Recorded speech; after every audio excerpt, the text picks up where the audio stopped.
Prendiendo las cámaras.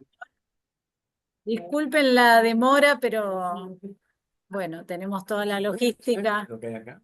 Ellos nos ven la camarita de la mesa, ¿no? Donde estamos todos. No, la de ustedes no, ¿eh? ¿Se ve la mesa? Sí, Sí. Se sí, ve, sí, pero no se los veo yo. sí, nos ven, nos ven. Sí. No, a Diego lo ven también. Sí, ¿Y a vos? yo estoy viendo ahí que están. Ahí está, sí, Lo ahí los vemos veo. a Diego y los vemos a todos. Y se Ahora, escucha ahora bien después también, lo vemos. se escucha bien a todos desde la mesa, así que Ah, perfecto, Bruno. Dice que se nos escucha bien a todos en la mesa también. Sí, a ver, hablen, algunos digan algo. Buenas, acá la mesa, el comité de recepción. ¿La escuchan, bien, Tamara? bien, se escucha Lejos. perfecto, Tamara, sí. Ay, bueno, Bruno, gracias. Nos dejas tranquilo. Bueno, porque estamos acá tratando de que todos nos podamos conectar. Que se los escuche, que sí que se tiene que callar ahora. Claro. No, se los escucha. Claro, No claro, podemos mutearlos acá. claro. No podemos apagar los micrófonos, así que ahora hacemos un poquito de silencio. Bueno, les contamos cómo vamos a seguir. Hoy es el último encuentro del año. Diego va a continuar y entiendo que bueno, va a concluir con su comentario de la clase del 10 de enero del 68. Y vamos a retomar nuestro trabajo, nuestros encuentros en marzo del año que viene, no el cuarto sábado como es habitual, sino el tercer sábado de marzo, que es 21, sábado 21 de marzo, en el horario que ya está el conversadero establecido a las 10:30 de la mañana. Hoy es excepcional porque, bueno, como es con el brindis, la presencialidad y demás, lo tuvimos que pasar para la tarde.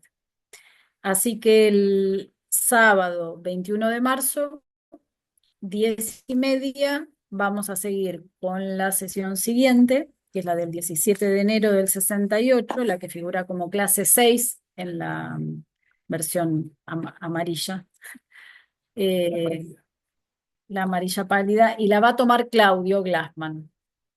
Luego seguramente va a continuar Enrique Tenenbaum con la siguiente, que era la idea que trabajara él, pero está de viaje en esa fecha, así que toma Claudio, abre Claudio en marzo y seguramente abril, y después seguirá Enrique, y bueno, después veremos cómo van dándose las ganas y los entusiasmos, y abrimos para quienes quieran ir tomando las sesiones del seminario, ya que lo vamos a trabajar hasta el final. Así que, bueno, y le voy a dar la palabra a Claudio, que tiene algunas novedades que contar y compartir. Bueno, hoy es una reunión de celebración, estamos en el acto, como habrá comentado Diego, un acto celebratorio de fin de año y también de comienzo, ¿no? Como decía Adriana, de apertura del año que viene. Entre el fin y el comienzo tenemos una novedad que para nosotros es muy importante. Estamos avanzados en un proyecto que tiene mucho que ver con el conversadero, que es el pasaje al escrito de muchas de las cosas que estuvimos trabajando, la, la hechura de una revista de psicoanálisis que ya tiene nombre, tiene artículos, tiene editorial, tiene miembros, tiene mucho, tiene cuerpo, le falta un pasito más para concretarse, es pura potencia, le falta el acto final. Se llama Diagonal la revista. En este número escribimos varios de los que estamos en esta reunión. Esperemos que en los próximos números se vayan incorporando otros conversadores y comentadores a la realización de la revista. Así que esta es la noticia. De aquí a la próxima reunión seguramente estará virtualmente subida la revista. Es una revista virtual por ahora. Estamos viendo la posibilidad de que algún número también sea en papel, pero por una revista de nuestro tiempo. Bueno, así que esperamos que la lean. Será también tema de nuestras conversaciones futuras. Y aquí estamos. Un abrazo grande y bueno, acá le dejo la palabra a Diego, celebrando el nacimiento de la revista y terminando el año. Acá estamos muchos reunidos en la casa de Tamara, a quien le agradecemos muchísimo que nos haya prestado la casa para esta reunión, ¿eh? Muy bueno, muy bueno.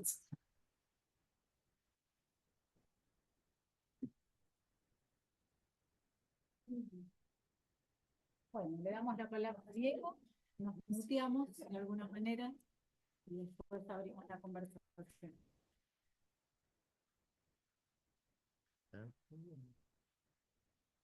No, está perfecto. Parece que se le cuenta una topada. Eso publicidad así. Él va a ir proyectando lo que van a ver Él comparte quienes la estén pantalla, en Zoom, Claro. y nosotros, Sí. como no estamos con nuestras computadoras, lo vemos Genios, ahí. muy bien. Ahí lo ven. Así hay que poner un OK o algo ahí.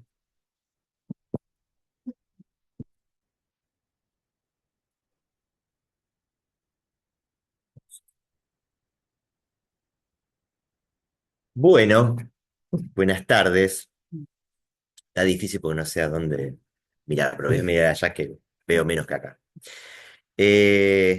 Bueno, a diferencia de la vez pasada, tenía la intención de ir sin demasiados preámbulos hoy a los puntos que nos habían quedado ahí pendientes de esta sesión del Seminario del Acto, la del 10 de enero del 68. Habíamos llegado, me parece, hasta el punto donde Lacan vuelve una vez más sobre la relación entre el acto y el significante, y veíamos que ponía el acento en eso de diferentes maneras, con una serie de proposiciones que ahí se ven, que están como diseminadas, ¿no? Yo no fui siguiendo un orden lineal de la clase, pero entre las cosas que Lacan propone o afirma en esta sesión, dice que en lo real no hay un principio que se pueda fijar, que ese principio existe en razón de la localización significante, que para Lacan ahí está el acto, que el acto está ligado a la determinación del comienzo, es decir, que para que algo tenga un comienzo, ese comienzo está determinado por la marca significante y que está excluido, por tanto, que haya un principio en el sentido no marcado, ¿no? Que no lleve la marca de la acción significante. En ese punto, o alrededor de eso más o menos, es que trae a colación el famoso versículo de San Juan, en el principio era el verbo, que si nos atenemos a la versión que ha llegado a nosotros, que ha llegado a Occidente, está dividida en dos partes, está dividido en dos partes este Evangelio, dos grandes partes que son el libro de los signos y el libro de la gloria, precedido de un prólogo y seguido de un epílogo, ¿no? En general, se considera este Evangelio de San Juan, digamos así, por antonomasia, como el Evangelio donde se da la revelación de Dios como Padre, Padre del Verbo encarnado, o sea, de Jesús, ¿no?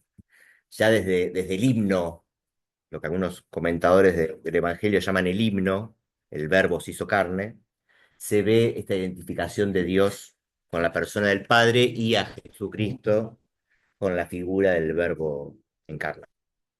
La frase que Lacan cita tantas veces a lo largo de su enseñanza está en el prólogo, ¿no? Del Evangelio, o sea, bien al comienzo.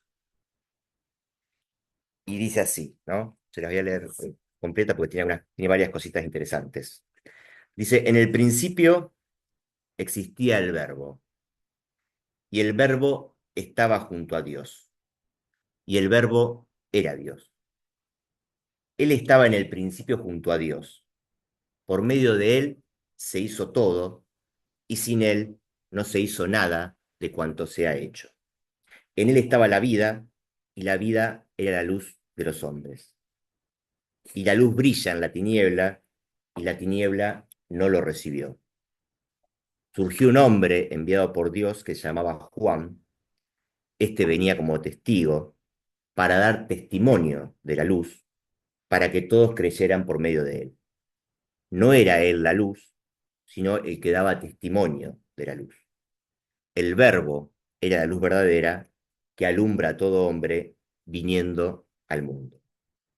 En el mundo estaba y el mundo se hizo por medio de él, y el mundo no lo conoció. Vino a su casa y los suyos no lo recibieron. Pero a cuantos lo recibieron, les dio el poder de ser hijos de Dios a los que creen en su nombre. Estos no han nacido de sangre, ni de deseo de carne, ni de deseo de varón, sino que han nacido de Dios. Y el Verbo se hizo carne y habitó entre nosotros. Y hemos contemplado su gloria, gloria como el unigénito del Padre, lleno de gracia y de verdad. Juan da testimonio de él y grita diciendo, este es de quien dije, el que viene detrás de mí se ha puesto delante de mí, porque existía antes que yo. Pues de su plenitud todos hemos recibido gracia tras gracia, porque la ley se dio por medio de Moisés, la gracia y la verdad nos han llegado por medio de Jesucristo. A Dios nadie lo ha visto jamás, Dios unigénito que está en el seno del Padre es quien lo ha dado a conocer. Bueno, me sentí un poco cura leyendo todo esto. Yo acá, ¿no? Yo acá debería decir, es palabra de Dios. Y alabamos, Señor. Bueno, Pedimos un silencio. ¿viste? Se armó un silencio de misa. Sí, sí, sí, sí, tremendo. Bueno, lo cierto es que durante poco más de 20 años Lacan se ocupó de comentar ese pasaje del Evangelio de San Juan, pero hablando de los comienzos y los finales, que me parece que es un poco el tema de esta sesión del seminario, quizás lo significativo o lo curioso para mí es que la primera vez que menciona este versículo está en Roma, en 1953, y la última vez que habla de este versículo, de este pasaje, también está en Roma, en 1974. Es decir, que dentro de la cantidad de citas, alusiones y comentarios que Lacan hace, que le dedica a este versículo, comienza y termina en Roma, para seguir con los ciclos de la vez pasada, ¿no? Como decíamos también en el encuentro anterior, antes de esta sesión del 10 de enero, Lacan había estado en Italia, había dictado varias conferencias allá, y una en particular en la ciudad misma de Roma. Por lo tanto, me parece que no es muy extraño que tenga presente, ¿no?, estas palabras de San Juan, siendo que fue en Roma que se ocupó de ellas por primera vez, ¿no? Realmente el discurso barra informe de Roma, el informe de Roma es el que está publicado en los escritos como Función y Campo de la palabra y el lenguaje en psicoanálisis. Y hay además un detalle en ese escrito, que es que Lacan coloca en el punto 2 de Función y Campo un epígrafe, no sé si lo recuerdan, donde ya cita el Evangelio de San Juan, pero no este pasaje, sino que cita el versículo 8:25. Entonces lo puse por acá, lo cita en griego, Lacan en Función y Campo. Es una conversación entre Jesús y un grupo de judíos que le preguntan, ¿tú quién eres? ¿No? Y a lo que Jesús responde, lo que desde el principio os he dicho, ¿no? En realidad, la versión en español que tenemos nosotros del siglo XXI hace otra traducción a pie de página, pero esta me parece que se ajusta más al Evangelio de San Juan y además nos viene bien porque habla del principio, ¿no? Lo que desde el principio os he dicho. Porque me parece que no solo refuerza la idea de que en el principio era el verbo, sino que al mismo tiempo conecta nuevamente la cuestión del principio con el acto de decir, ¿no? Lo que desde el principio os he dicho. Y esta conexión entre este principio y acto de decir también lo habíamos encontrado al comienzo de la sesión, cuando Lacan dice feliz año nuevo, y le da a ese decir valor de acto, ¿no? Teniendo en cuenta también que Jesús aclara en ese pasaje que él habla, pero que lo que él dice viene del Padre, ¿no? Que es el Padre el que habla a través de él. Es decir, que así como hay una comunión entre el Padre y el Hijo, hay también una copresencia entre el principio y el Verbo, ¿no?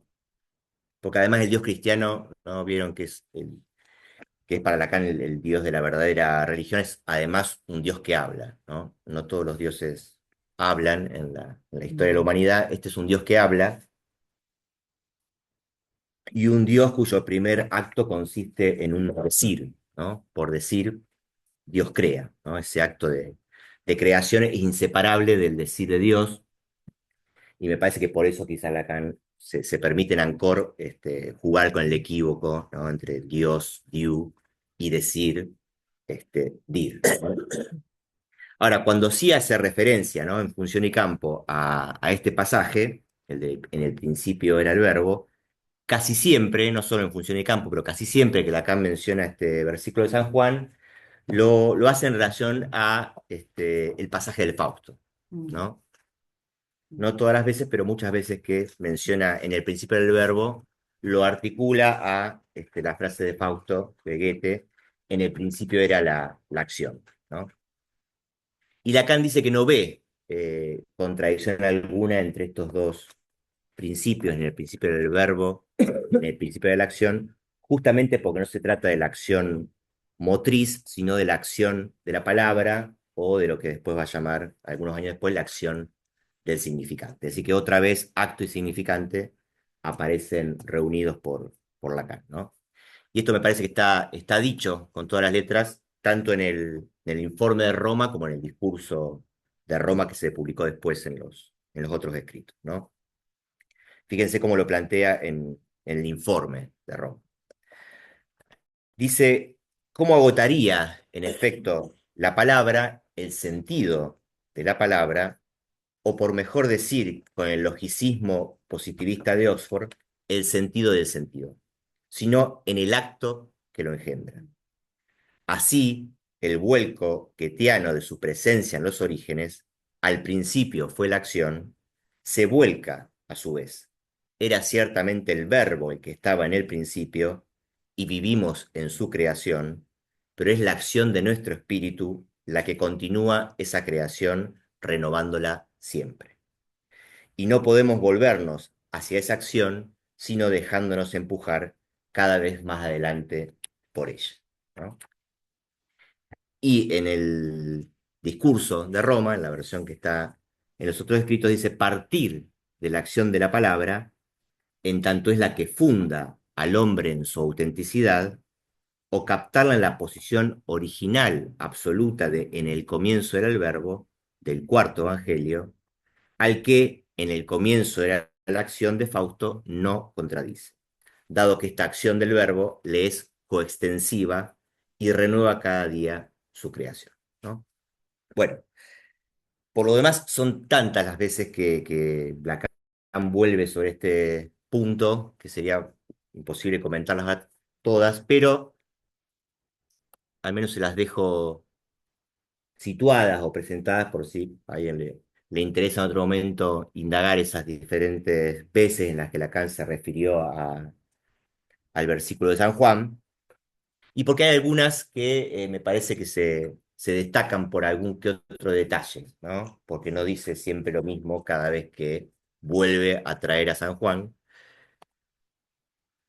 Por ejemplo, ¿no? En la del 15 de junio de 1955, que es la del seminario sobre el yo, Lacan discute con Leclerc acerca de cómo traducir ese pasaje de San Juan. Lacan dice que al comienzo era el lenguaje, y Leclerc dice que no es el lenguaje, sino la palabra, ¿no? Y en determinado momento, Leclerc le plantea a Lacan, no entiendo por qué este traduce al comienzo y no antes del comienzo. Y la cuestión, si leen esa sesión, van a ver que no queda zanjada, ¿no? Se enmaraña un poco la discusión ahí entre Lacan y Leclerc, y no queda zanjada por lo menos en ese momento, ¿no? En cambio, en la del 4 de mayo de 1960, o sea, ya en el seminario de la ética, Lacan vuelve sobre este versículo y precisa un poco más, ¿no?, qué entiende él por verbo. Y dice, al comienzo era el verbo, lo que quiere decir el significante, ¿no? Y ahí ya medio como que zanja la disputa entre si era lenguaje o era palabra, y dice el significante. En la transferencia, también hay una versión muy particular, muy singular de este versículo, porque Lacan arranca hablando del versículo de San Juan, pero ha dado un giro, ¿no? Diciendo, al comienzo de la experiencia analítica, recordémoslo, fue el amor, ¿no? En la angustia, reversiona una vez más la frase y dice, en el principio era el verbo, significa en el principio es el rasgo unario, ¿no? Porque, bueno, viene del seminario anterior, la identificación, ¿no? De introducir el rasgo unario, entonces ahora dice, en el principio, como si faltó que dijera, siempre quiso decir, era el rasgo unario, ¿no? Totalmente. Y la última referencia, al menos que yo encontré en los seminarios, y donde también sostiene siempre la vinculación entre acto y significante, dice, quizás, ¿no? Acá perdón el alemán, in Afghan war die Tat, ¿no? Al comienzo era el actuar, como dijo uno, sea exactamente lo mismo que decir en arqué, en principio, al comienzo, era el verbo. Quizás no haya más, ¿no? Matices o variaciones que va haciendo siempre sobre ese pasaje. Pero les decía que comienza y termina en Roma, porque si bien esa es la última mención en los seminarios, hace una mención más el 29 de octubre del 74 en la conferencia de prensa que da en Roma, ¿no? Cuando va a dictar la tercera, ¿se acuerdan? Tiene una entrevista previa con unos periodistas, ¿no? Y ahí, curiosamente, reaparece el cuestionamiento que le había hecho Leclerc, ¿no? 20 años después, pero es el propio Lacan el que pareciera recuperar lo que Leclerc le había cuestionado, ¿no? Y le responde con eso al periodista que lo cuestionaba a él a su vez, ¿no? Fíjense si se entiende la idea, ¿no? Pero el periodista italiano le dice a Lacan, ¿no? Según he comprendido, en la teoría lacaniana general, en la base del hombre no está la biología o la fisiología, sino el lenguaje. Pero San Juan ya lo había dicho. Al principio era el verbo. Usted no agregó nada a ello, ¿no? Y Lacan dice, yo he agregado un poquito. San Juan comienza su evangelio diciendo que al principio era el verbo, con esto estoy muy de acuerdo, pero antes del principio, ¿dónde estaba? ¿No? Se ve que ahí vuelve, me parece, algo de lo que se preguntaba Leclerc. Esto es lo verdaderamente impenetrable. En la escritura judía, la escritura santa, se ve muy bien para qué sirve que el verbo haya sido en cierta medida, no en el principio, sino antes del principio. Bueno, el punto es que, digo, Lacan no deja de conectar, me parecen, estas diferentes vueltas que le da al versículo, acto y significante, y eso lo lleva muchas veces a poner en relación el versículo de San Juan con la frase de Goethe, ¿no? Como que más que menos todos conocemos el Fausto, la frase en cuestión, ¿no? A la que Lacan le da estatuto de fórmula acá, se encuentra en el apartado gabinete de estudio, cuarto de estudio, según las traducciones. Yo se los puse acá en alemán. Bueno, para que sea claro. Porque más allá, digo, ¿no? de las diferencias menores de traducción, lo que sí me llamó la atención es cómo se han volcado al español, ¿no? De maneras distintas las cuatro sentencias principales que están en ese apartado, ¿no? Digo, estas cuatro, ¿no? Por ejemplo, algunos traductores al español traducen la secuencia verbo, sentido, fuerza, acto, ¿no? Que parece ser, al principio era, ¿no? Al principio era el verbo, al principio era el sentido, al principio era la fuerza, al principio era el acto, ¿no? Que parece en principio ser la traducción más literal de los términos que están en alemán, ¿eh? Pero Word es palabra, claro. Claro, todas tienen algo, ¿no? Quiero decir, esta traduce sentido donde dice sentido, ¿no? Donde podríamos decir que dice sentido, craft fuerza, en esa coinciden todos, tat acto, pero esta traduce verbo en lugar de palabra, ¿no? Otros, en cambio, traducen al principio de la palabra, ¿no? Al principio era la idea, en lugar del sentido, al principio era la fuerza, y al principio era la acción, ¿no? Y por último, algunos traductores prefieren la secuencia esta. Al principio era la palabra, coincide con el otro traductor. Al principio era el pensamiento, al principio era la fuerza, al principio era la acción, ¿no? La segunda me parece que, la que está todo en azul, salvo fuerza, me parece que opta por una cuestión más de traducir todos los sustantivos en femenino, ¿no? La palabra, la idea, la fuerza, la acción. Los otros varían, ¿no? Por convención, digamos así, mantengamos la que aparece citada en el seminario de la versión amarillenta, porque lo importante es que en la sesión que estamos comentando, la del 10 de enero, Lacan afirma justamente que no hay entre esas dos fórmulas la más mínima oposición, ¿no? Sigue diciendo lo que ya había dicho en Función y Campo. En el principio de la acción, porque sin acto simplemente no podría haber principio.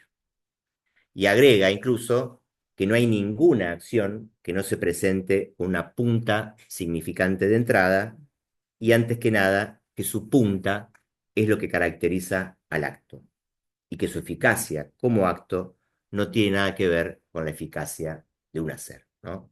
Si lo recuerdan, esa es la otra cuestión a la que habíamos arribado el encuentro pasado, que es que el acto para Lacan no se confunde con cualquier acción motriz, y yo trataba de ilustrarlo con la historia esta de Zhuge Liang, ¿no? Este estratega chino que había pasado a la historia de Oriente por la estrategia de la ciudad vacía, ¿no? Me parece que sobre este punto también Lacan insiste bastante de distintos modos. En esta cita, por ejemplo, lo hace distinguiendo la eficacia del acto de la eficacia, por ejemplo, de un hacer, ¿no? Que es lo que se veía un poco en esa escena de la película, ¿no? Porque Zhuge Liang, la eficacia que tiene esa estrategia radica en que se trata de un acto, ¿no? Zhuge Liang no hace prácticamente nada, no toma ninguna acción militar, ¿no? Pero vemos por sus efectos que algún acto hubo y que no fue cualquier hacer, ¿no? En la reseña que Lacan escribe del acto psicoanalítico, una vez que concluye el seminario, vieron que Lacan hacía reseñas de algunos seminarios, Lacan se sirve de un ejemplo que es similar al que había usado ya en la lógica del fantasma a propósito del ruedo por tierra, ¿no? Nosotros habíamos leído esa sesión del seminario, la del 15 de febrero del 67, que era la que comentó Adri, ¿no? Sobre alienación y repetición, ¿no? A mí me parece que hay alguna afinidad entre esto que aparece en la lógica del fantasma y en lo que Lacan retoma en la reseña, ¿no? Digo, a los fines de diferenciar acto de acción motriz, ¿no? Lo que decía en el 15 de febrero del 67 era: en mi ruedo por tierra hay dos cosas: la afirmación de mi caída, que ruedo por tierra, y también el enunciado ruedo por tierra, que transforma esta caída en algo significante. Al decir ruedo por tierra, realizo el acto en el que demuestro que estoy, como se dice, aterrado, ¿no? Bueno, el ejemplo de aterrado tampoco me parece a mí casual, porque se había ocupado de ese término en el Seminario de la Formación del Inconsciente, el 13 de noviembre del 57, para los que son adeptos a las fechas como yo. Cuando estaba hablando de El señor sobre la psicosis creo que también. También, ¿no? Mirá, esa no me acordaba. Ahí va. Cuando, está Sí, sí, porque cuando trabaja también su memoria. babilla, está con un tema de metáfora, claro. Bueno, en aquel momento, ¿no? Una muerte aminorada. Claro, exacto. Un terror aminorado. Es un terror aminorado, así lo planteo. Aterrado. Sí, atemperado. Sí, sí, sí, sí.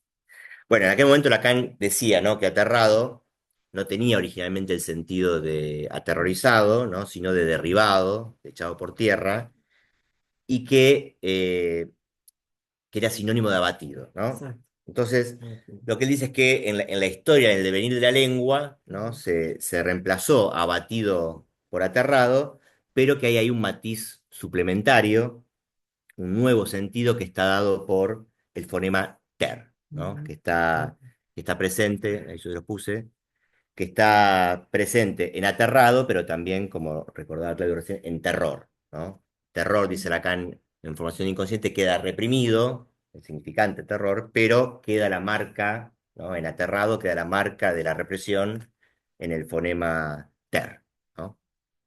Entonces Lacan me parece que está jugando con esos sentidos en la lógica del fantasma, al decir que ruedo por tierra, realizo el acto en que demuestro que estoy, como se dice, aterrado, es decir, que no solo ruedo por tierra motrizmente, sino que hay un terror ahí que es introducido por la acción del significado, ¿no? Y después, bueno, está todo el tema de debajo de la tierra, ¿no? Enterrado, o sea, digo, hay una cuestión con la muerte que está en juego ahí en ese significante. Bueno, eso es en el seminario de la lógica del fantasma. En la reseña del acto psicoanalítico dice, el acto a secas acontece por un decir, a partir del cual el sujeto cambia. Andar no es un acto solo porque se diga eso anda, o incluso andemos, sino porque hace que yo llego allí, se verifique en él, ¿no? A mí lo que me parecía es que así como hay cosas que insisten, evidentemente, en Lacan, sobre las que él vuelve una y otra vez, es también interesante notar que en cada vuelta que le da estas cosas, ¿no? Como en el 8 interior que veíamos la vez pasada, no dice exactamente lo mismo, ¿no? Lacan repite una y otra vez que el acto es significante y que por ser significante se distingue de una conducta o de un hacer cualquiera, pero en esa repetición, como en toda repetición, hay diferencias y él siempre añade alguna cosita nueva, me parece a mí. Por ejemplo, en esta cita, además de seguir subrayando el carácter significante del acto, agrega que el acto tiene consecuencias. Se verifica por los efectos que produce y que en el acto el sujeto cambia o resulta transformado por ese acto, ¿no? Es como un doble movimiento que va haciendo Lacan. Por un lado vincula el acto al significante y esa ligazón le permite distinguir acto de conducta, de comportamiento, de un hacer, pero siempre agrega algo más, en este caso le agrega el tema de las consecuencias o los efectos, ¿no? Y el ejemplo que da del cruce del Rubicón por parte de César, que viene inmediatamente después, ¿no? Viene la referencia a San Juan, a Goethe, y después aparece el ejemplo del cruce de Rubicón, me parece que apunta a en esa misma dirección, ¿no? Ratifica que el acto es significante y no un hacer, pero le añade, me parece, la cuestión del franqueamiento, ¿no? Por eso quizá tampoco sea una sorpresa que tanto en la lógica del fantasma como en el acto psicoanalítico, después de hablar de este carácter significante del acto, Lacan recurra al mismo ejemplo del Rubicón, ¿no? Fíjense cómo arma en la secuencia en dos o tres frases. Vuelvo para la lógica del fantasma, ¿no? Dice, esto es lo que nos permite conjugar de manera original el carácter esencialmente significante del acto y la incidencia intrínseca de la repetición en el acto. Lo importante no está tanto en la definición del acto como en sus consecuencias, ¿no? De manera general, después de un acto de corte, la superficie adquiere cierta estructura en un caso, una estructura diferente en tal otro, e incluso en ciertos casos no cambia de estructura. He aquí lo que nos ofrecerá modelos a distinguir en cuanto a la incidencia del acto, no tanto en la determinación del sujeto como en sus mutaciones, ¿no? Acá aparece una referencia topológica, ¿no? Que también le sirve a Lacan para añadir algo, que es mostrar que si bien el acto implica un corte, no todos los cortes son iguales, ¿no? Es decir, no todos los cortes producen el mismo efecto, y esto me parece que está bueno clínicamente, ¿no? El ejemplo más claro, y es el que Lacan usa en esa sesión, dentro de las superficies con las que él suele trabajar, es la banda de Möbius, ¿no? Porque es una superficie que efectivamente, según como sea el corte, se producen efectos diferentes, ¿no? Yo acá intenté mostrar eso, primero con con una banda cilíndrica, no moviana, una cinta común, ¿no? Todos, eso sí lo conocemos todos porque lo hemos hecho en la escuela primaria muchas veces y cortamos de manera longitudinal, ¿no? La cinta cilíndrica por el medio, obtenemos dos bandas cilíndricas idénticas, ¿no? Y uno podría tener con la banda de Möbius la intuición de que si la corta también longitudinalmente por el medio, obtendríamos dos bandas, y sin embargo no es lo que ocurre, ¿no? Si hacemos un corte longitudinal, ¿no? Por la línea media, ¿no? Lo que obtenemos, a diferencia de la cinta cilíndrica, es justamente no dos bandas, sino una cinta cilíndrica más larga, ¿no? Y ya no muy bien. Pero este es un tipo de corte, dice Lacan, ¿no? Un corte por el centro, entre comillas, pero también es posible cortar la banda a tres cuartos del borde, ¿no? Muy cerca del borde, un corte que parece el mismo corte que el anterior y que sin embargo no lo es, ¿no? Pero no lo es porque produce efectos distintos. Y eso es lo que me parece interesante, ¿no? Es un acto de corte que da como resultado dos bandas entrelazadas, una moebiana, ¿no? Idéntica al original, que se ve allá chiquitita, pero más estrecha, y la otra que no es moebiana, con el doble de longitud, ¿no? Y acá, para no hacerlo yo, busqué un video que, no sé si me conecté, espera un segundo, no sé si me conecté con audio para que se escuche, ¿no? Lo vuelvo a poner de acá.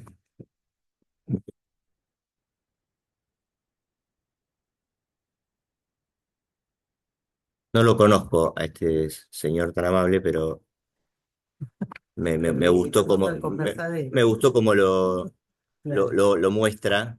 La hamster, ¿no? No es hamster, no. Ay, se lo dice mi padre. Eh, a ver, fíjense si se escucha. Vamos a proceder a cortar la banda de Moebius por una línea próxima al borde, al único borde que tiene, porque no tiene dos bordes. Este borde es el mismo que este. Entonces, a partir de producir un rasgón sobre la superficie, cortamos siguiendo una línea paralela al borde y vamos a ver que lo que se obtiene luego de dos vueltas, porque efectivamente luego de una vuelta estamos a la altura de donde iniciamos el corte, pero cerca del otro borde, que en realidad es el mismo borde. Son necesarias dos vueltas en el corte ese doble, el corte en doble vuelta. Luego de la segunda vuelta entonces se alcanza el punto de partida y entonces se produce la modificación de la estructura que genera como resultado un nudo. Una banda de Moebius que representa al sujeto y una banda que tiene 4 semitorsiones que no es moebiana y por eso es lo mismo el equivalente de un disco con el que Lacan representa el objeto A. Entonces ese corte sobre la banda de Moebius produce el fantasma. Por eso es que creo que en el pasaje de la superficie a los nudos el corte en realidad tiene un papel fundamental. Bueno, Venite, che. gracias. Bueno, no. Gracias públicas a este señor que no conozco, pero que muestra lo que yo quería mostrar, ¿no? Que es que Lacan da un paso más, digo, ¿no? Respecto a lo que venía repitiendo. Insisto, él repite, pero toda repetición dice algo más. El acto es significante, por ser significante se distingue del hacer e implica un corte que tiene consecuencias, ya todo eso lo había dicho. Ahora bien, no todos los cortes tienen las mismas consecuencias, es decir, no produce los mismos efectos, ¿no? Y eso está bueno, me parece, para los lacanianos ortodoxos amantes del ultimísimo Lacan y del corte a mansalva, ¿no? Porque está bien la importancia del corte, ¿no? Es cierto que el corte revela la estructura y qué sé yo, pero el asunto es cuál corte. Hay cortes y cortes. Hay cortes y cortes, ¿no? De qué modo se corta, etcétera, ¿no? No es cuestión de cortar por cortar, sino que además el tipo de corte, como se verifica por su efecto, tampoco es que sabemos de antemano, ¿no? Qué tipo de corte fue, clínicamente hablando, digo, sino por las consecuencias que trae, ¿no? Bueno, me parece que todo eso está bueno para pensar. Bueno, en ese contexto, hablando siempre del seminario de la lógica fantasma, ¿no? Estoy todavía en el 14, llamado 14, para después volver al nuestro. Lacan introduce el cruce del Rubicón, ¿no? Digo, después de decir esto, ustedes saben, ¿no? Que la frase famosa que alude al cruce del río Rubicón por parte de César y que dio inicio a la guerra contra Pompeya y contra el Senado romano, es un relato que hizo famoso Plutarco, ¿no? En su libro Vidas Paralelas, donde, ¿se acuerdan? Plutarco arma 22 biografías comparadas, ¿no? Entre un personaje griego y un personaje romano, ¿no? Por eso se llama Vidas Paralelas, va mostrando la relación entre un personaje griego y después dirige un personaje romano y muestra los puntos de cruce, de comparación, de diferencia entre esos personajes, ¿no? En el caso de la vida de Julio César, ¿no?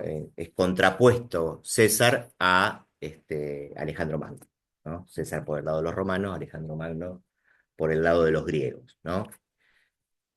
Es ahí que aparece, ¿no? En ese pasaje, ¿no? Que es el capítulo 32 del sexto volumen de Vidas Paralelas, son muchas vidas paralelas de las que se ocupó Plutarco, que como es un poco extenso, acá sí hizo un pequeño recorte, hablando de los cortes, recorté algunos fragmentos que me parecieron los más interesantes, pero al mismo tiempo es un placer escuchar, me parece, o leer cómo lo dice Plutarco, escribe muy lindo, ¿no?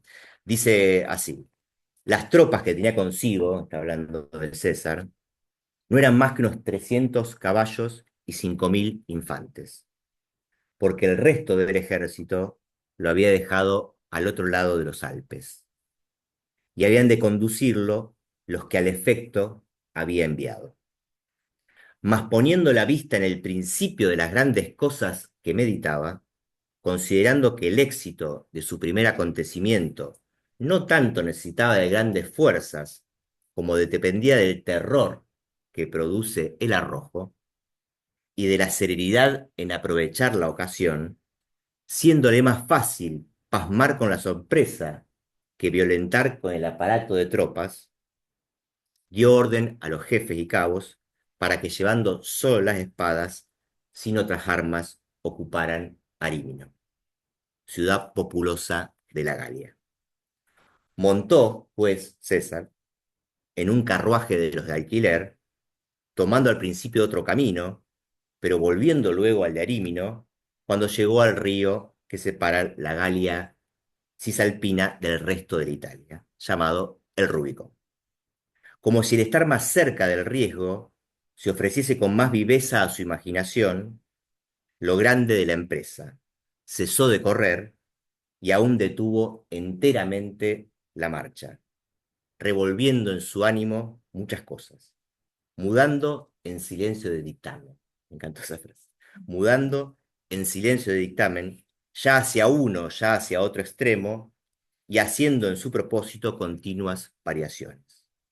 Por fin, con algo de cólera, como si dejándose de discursos, se abandonara a lo futuro, y pronunciando aquella expresión común propia de los que corren suertes dudosas y aventuradas, tirado está ya el dado, se arrojó a pasar. Y continuando con celeridad lo que restaba de camino, llegó a Arímino antes del día y lo ocupó. Dícese, dice Plutarco, que la noche anterior a este paso tuvo un sueño abominable, pues le pareció que se acercaba a su madre con una mezcla que sin horror no puede pronunciarse. Es una belleza de relato, ¿no? Bueno, ¿qué dice Lacan de esto, ¿no? Dice, le traigo esta última cita y vuelvo al seminario del acto, ¿no? Cruzo el Rubicón. Esto puede hacerse solo. Basta con tomar el tren desde Cesena en la dirección correcta y una vez que están en el tren no hay nada que hacerle, ustedes cruzan el Rubicón, pero eso no es un acto. Tampoco es un acto si cruzan el Rubicón pensando en César, es apenas la imitación del acto de César. Está bonito. Ya pueden ver que en la dimensión del acto, la imitación adquiere una estructura muy distinta de la que suele suponérsele, no es un acto, pero de todas formas puede serlo, ¿no? La cuestión es saber cuál es el efecto del acto y ello en cada uno de sus niveles. Hay un laberinto propio del reconocimiento de los efectos del acto por parte del sujeto, ya que él mismo es totalmente transformado por el acto, ¿no? O sea que el acto no se puede imitar y en ese sentido es como si tuviera rubricado, ¿no?, al sujeto que resulta de él, ¿no? En el sentido de como si fuera un acto solo de ese sujeto, pero de un sujeto que resulta transformado por ese acto, ¿no? Me parece interesante que el acto es inseparable del sujeto que ese mismo acto efectúa, o sea que vale solamente para ese sujeto. Bueno, ¿cómo lo replantea ahora sí en la sesión del 10 de enero del 68, ¿no? Dice, atravesar el Rubicón no tenía para César una significación militar decisiva, sino que por el contrario, atravesarlo era entrar en la tierra madre, aquella que abordar era violar, ¿no? Cruzar el Rubicón no tiene para Lacan tanto un valor como acto militar, sino como acto sexual. Cruzar el Rubicón equivale a ingresar a la madre patria, a la república, es decir, tiene un cierto sentido incestuoso, ¿no? Y si se acuerdan también, la lógica del fantasma, Lacan había dicho que el acto sexual se presenta como un significante y un significante que se repite y que repite la escena edípica, por supuesto, ¿no? Bueno, un último punto y así conversamos. Lacan lleva la cuestión del franqueamiento respecto del Rubicón a lo que él mismo está haciendo ese día, ¿no? Considera que la forma en la que va a avanzar sobre el campo del acto, hay también ahí un cierto atravesamiento, ¿no?, que es la otra traducción de franqueamiento. Y que eso se llama suscitar un nuevo deseo, ¿no? Y se apoya en el poema de Rimbaud, A una razón, ¿no? Lo pongo en pantalla también, tanto en la versión amarillenta como en francés.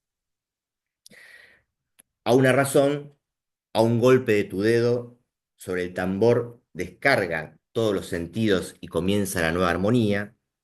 Un paso tuyo es el alzamiento de nuevos hombres y la hora en marcha.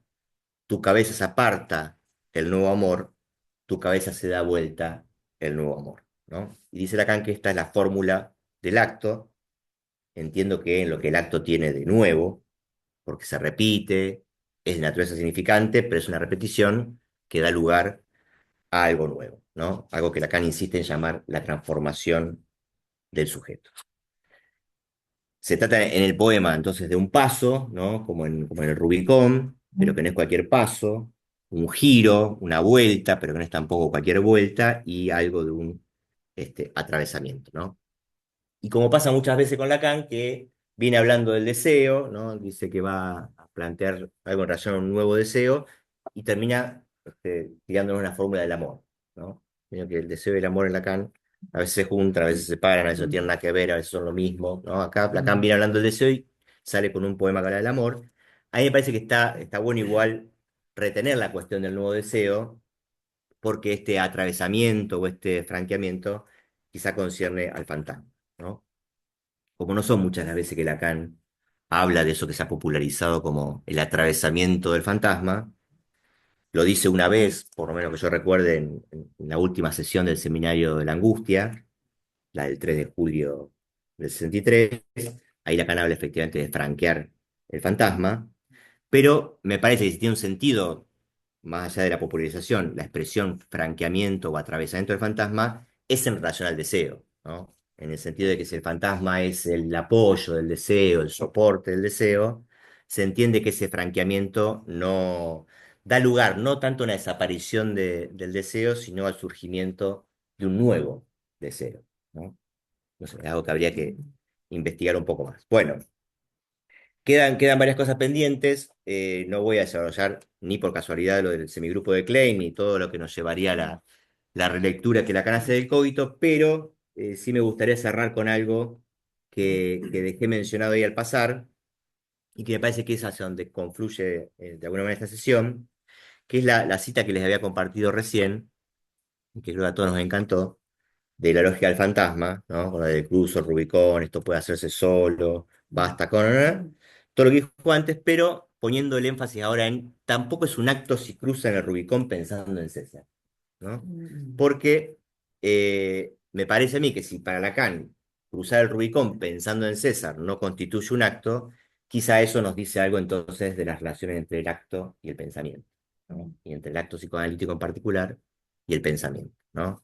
Como si dijéramos cruzar el Rubicón pensando en César es tan inútil como intervenir en una sesión pensando en Lacan, o pensando en Freud, o pensando en cualquier elemento de la teoría psicoanalítica, ¿no? O sea, como en cualquier acto, al momento del acto analítico, el analista no piensa. Al menos esto es lo que Lacan me parece que recupera de su seminario tiempo después en esta reseña que hace del acto psicoanalítico, cuando dice, en consecuencia, se puede plantear que el psicoanalista en el psicoanálisis no es sujeto y que por situar su acto en la topología ideal del objeto A, se deduce que es por no pensar que él opera, ¿no? Eso no implica, al menos como yo lo entiendo, caer en la otra alternativa, ¿no? De la disyunción o no pienso o no soy, ¿no? No implica que por no pensar el analista, entonces el analista es, ¿no? En parte porque el verbo etre, ¿no? El ser, tiene varios sentidos que en francés se pierde esa distinción entre el ser y el estar, pero con la que Lacan puntualmente en esta sesión juega un poco, ¿no? Dentro de lo que la lengua francesa le permite, juega con la diferencia entre ser y estar, que no está en la lengua, ¿no? Eh, Porque en lugar de decir, je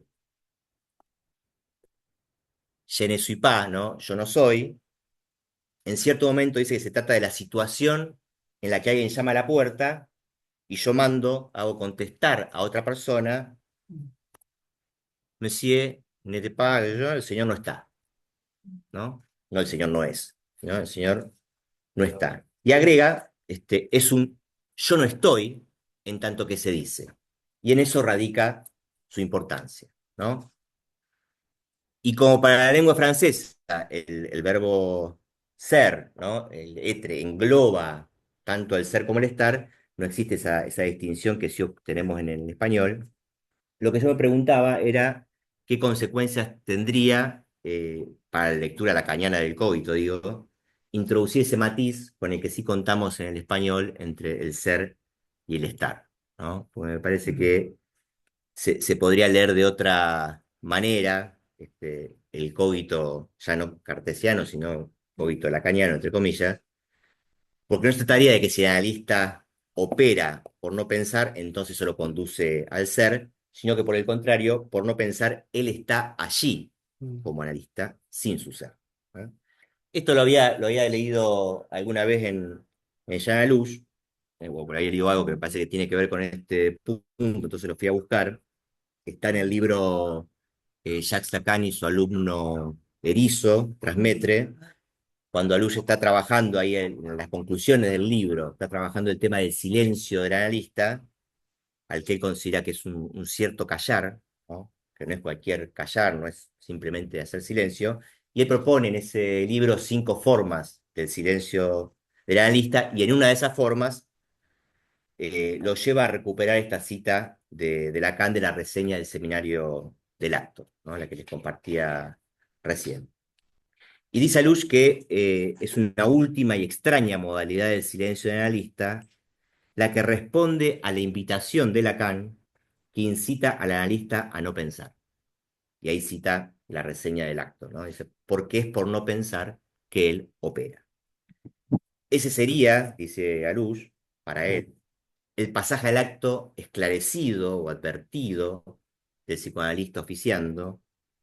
La razón sería que él se encuentra, como todos y cada uno, obligado a tomar posición en la alternativa que Lacan extrajo del cogito cartesiano, separándolo y desmembrándolo, ¿no? Entonces Alush escribe, un analista que piensa en la sesión no está allí.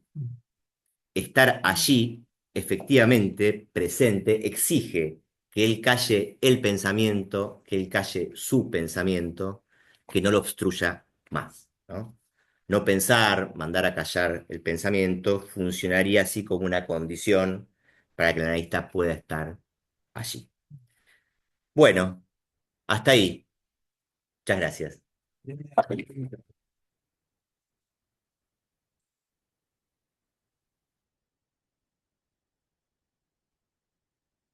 No está como sujeto porque está como objeto, ¿se entiende? Como objeto causa de feo, entonces está como objeto, no está como objeto en tanto no está dividido. Claro. En ese sentido. Me parece que sí, sí, sí. Sí, pero Diego, te quería comentar algo. Esta cuestión de César. ¿Se escucha ahí? ¿Cómo sabemos? A ver. ¿Escuchan a Juan? Perdón, ahí está hablando Juan, por ejemplo. ¿Se escucha? Sí, dice Rubinstein. ¿Te escuchas? Bueno, no, me hacía acordar a algo que dice Eco, Humberto Eco, de los límites en Roma. Pero los límites son sagrados, ¿no? El limen, por eso los puentes, los surcos son sagrados, es sacrílego usarlo. Y en el caso, nosotros no podemos cometer el mismo acto, ninguno, ¿no? Aunque pensemos como dice Lacan, que pensemos en César,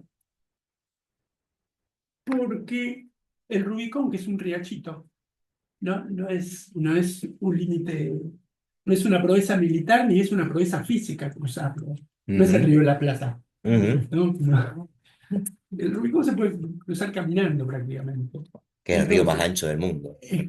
Argentina del Palo dice que es el río más ancho del mundo. No, pero el Rubicón es un riachito que debía en ese momento su importancia ser un límite. Y franquearlo era un límite. ¿No? Franquearlo era todo un acto. Me hace acordarlo en Palmo con lo que dije en algún momento Lacan, al principio del seminario, que él puede estar caminando de un lado al otro, ¿no? Y eso no constituye ni un acto. Y franqueo un umbral en ese momento. O sea, y eso tiene una consecuencia de ponerme fuera de la ley. ¿Sí? Eso constituye un acto. Eso lo dice en la primera, segunda clase. Sí. Entonces, el acto está en franquear la ley de Roma, ¿no? Y ahí es el nuevo deseo, me parece, de César, ¿no? Deseo del emperador, ¿no? Pero parece que dice algo más, parece que aparte de franquearlo hay que decirlo, ¿no? Por eso le estoy diciendo que el acto es cuando se lo dice, es significante, porque cruzarlo solamente, ¿no? Franquearlo es decirlo. ¿Cómo? Claro, dice, Franquearlo es decirlo. quiero ser emperador, se acabó la república. No, esa es la consecuencia, me parece, el franqueamiento del límite. Sí, sí. No, pensaba en la Antígona de Sófocles, donde ella primero tira tierra sobre el cadáver de Polinice, que estaba prohibido eso, después el viento la dispersa, vuelve a hacerlo, y ahí el guarda la agarra, la lleva ante Creonte, y Creonte le dice, ¿vas a negar que vos lo hiciste? Y ella dice primero, no lo niego, y después dice, sí, yo lo hice. ¿No? Que es distinto, ¿no? Es decir, yo no lo voy a negar, es decir, yo lo hice. Por eso decía que no es solo cruzarlo, es después decir, sí, yo lo crucé. Ahí dice la palabra arrojado, ¿no? Como cruzarlo. En Plutarco, sí, habla. Tiene muchas palabritas, ¿no? Que usa Plutarco, por lo menos la versión que tenemos de Gredos. También la historia es la alea jacta es, la suerte está echada. La frase que le atribuye a César es esa. La suerte está echada. Pero también hay. Bueno, Antígona hace un arrojo, un acto de arrojo, y más allá de las leyes de la ley de Creonte. No estaba Que hecho. dice, arrojado, Cruzó un límite, suelto, osado, intrépido, imprudente, inconsiderado. En las clases anteriores también, Enrique, no sé si te acordás que hablaba de la dimensión del desconocimiento vinculada al acto. No sé si el sujeto, hay que ver, no sé si hay sujeto del acto, pero en todo caso el sujeto que es efecto del acto, podría tomar la palabra para decir, este es mi acto. Me parece que hay un punto paradojal, ¿no? Y ahí ya estaría en el dispositivo del pase. Claro. Interesante lo que Dar cuenta, sí. Eso es otra cuestión. va a dar cuenta del acto, el sujeto que era o el que es. Ujú, Es interesante. ujú. ¿Quién va a decir? Porque el que era ya no es más. En alguna de estas citas que yo traía aparecía esto que dice Martín, Sí, ¿no? parece. De las dificultades del reconocimiento del acto por parte del sujeto, teniendo en cuenta que el sujeto se ha transformado del acto, ¿no? Entonces, Bueno, ¿cómo reconocer, ¿no? es uno de los desvelos de Lacan de ese tiempo, Sí, de sí, esos tiempos. totalmente. Cómo recoger lo que se extrae de la experiencia. Digo, lo del pase es un chiste, pero es en serio. Ujú. En el punto en el cual, si uno lee todo lo que hay alrededor del seminario en el 67, en el 68, las conferencias, las cosas que escribe para la escuela, no solo la proposición. El desvelo es poder, eso que por elidido, eso que por estructura queda elidido, que ahora me trajiste lo del seminario 14, cuando dice el laberinto propio del reconocimiento Esa cita decía, de claro. los efectos del acto por parte del sujeto. ¿Viste? Cuando empezamos a trabajar este seminario que yo decía en la introducción, mi impresión es que en el seminario de la lógica del fantasma, lo que se trabaja en relación al acto y al acto sexual y al ruedo por tierra, está, y al corte y a la diferencia en la superficie, bueno, está trabajado, digamos, desde la perspectiva del sujeto. Y en el seminario del acto analítico, me parece que el que va al banquillo es el analista, o sea, es la posición del analista, porque lo elidido, que en esta cita ese laberinto de reconocimiento del acto por parte del sujeto, es lo que trabajábamos en la clase anterior del desconocimiento y lo elidido que por estructura queda para el analista en el acto, en el momento del acto.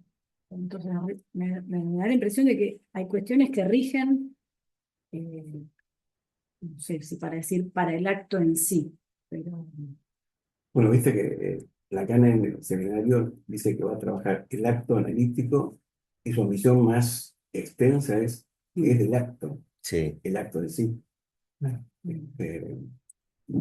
Sobre eso me parecía que la clase esta, la discusión con Descartes es fundamental, me parece. Incluso por lo que vos estás diciendo, porque hace un juego, una operación sobre allí donde eso era, yo, el sujeto, debo devenir. No dice así. Debe devenir, y la sustituye por debo devenir analista. el término Pero viste que analista, cambia el debe por el debo. A mí me llamó la atención ese matiz. Ajá. Debo devenir analista. Y juega con el imperfecto y con esto de, bueno, allí donde era, el sujeto debe devenir divino. La bomba estaba por estallar, estalló. Pero ahí hay una ruptura muy fuerte con el cogito respecto de la relación entre el pensar, el ser, y el sujeto. Porque si el cogito es un falso acto porque dice, y lo dice Enrique, en eso es así, ¿no? No basta con pensar, entonces yo soy. Hay que decirlo, dice. Dice, se descuida que eso tuvo que ser dicho. Hay que decir para eso un acto, no alcanza con pensar, hay que decir. Y el problema del cogito que concluye con la consolidación del ser. Del ser del sujeto, con la implicación. ¿Viste? Entonces soy, yo soy. A eso lo llaman el falso ser, el falso ser del sujeto. Es que ahí hay una separación entre Descartes, la ruptura que dice que se produce entre Descartes y Freud, ¿no? Hay un corte entre Descartes y Freud, donde algunos analistas, yo te lo decía a vos, Diego, ubican el corte entre Lacan y Freud, con entre el principio del verbo, Lacan, el principio de la acción o el acto, Freud. Eso lo leí, lo busqué, no lo encontré ahora, en Colette Soler y en el profesor de Stein. En los dos coinciden, ya sé que lo tomó de Colette Soler, porque hace muchas cosas así, toma de otro. Pero separan. Nombre de sesos frescos a veces. Freud, en principio, era la acción. Es un nombre de sesos frescos a veces. Es un nombre de armas tomar. Bueno, eso es una cosa que pensé que me parece interesante, que la ruptura, el cogito es una cosa rara, porque es una condición de psicoanálisis a condición de que se rompa con él. Porque si algo en la lógica del fantasma dice acá, el inconsciente puede decir cualquier cosa menos yo soy. Dice, no sé si vos te acordás, pero dice, menos eso. En cambio, el yo soy, ese es el cogito. Sí, que se rompa con él o que se Es lo el rompa, temor del ¿no? ser. O que se rompa el cogito, Y quiero decir, acá que se dice, separe lo hay que dos de cara falsos junta. ser, dice. Esto es una cuestión que habría que ver de qué está hablando. No, dice dos Boys boys bar. bar. Y también dos falsos ser. Bueno, No sé. Para mí tiene importancia, porque hay una cosa que acá plantea, que me parece que podríamos en algún momento volver sobre eso, que según él, la lógica del fantasma le ha permitido pensar en la relación entre fantasma e inconsciente. Y que lo dice en esta clase. Y una cosa que habría que pensar también es la relación entre fantasma y transferencia. Me parece que es fundamental respecto del juego del analista, cómo el analista juega en el fantasma la caída de la transferencia. Cuando aparece lo del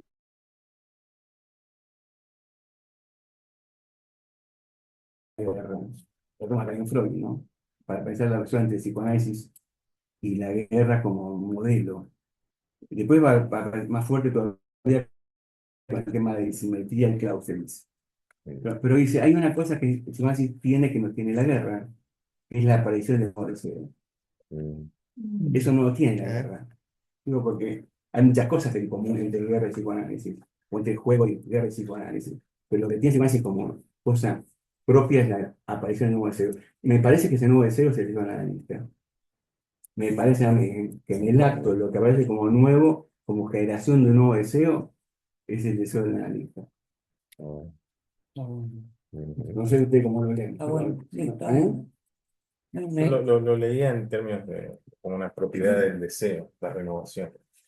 Me pareció que en el acto aparece como finalidad o como objetivo. Al final, cuando el sujeto no es, ¿viste? Dice eso, no solo no es contemporáneo de su acto, sino que además no es. Pero respecto del ser y la esencia, ¿viste? Los problemas le parecen filosóficos, pero no lo son, ¿no? En el acto analítico decís también, ¿no? Sí. Ah, bien.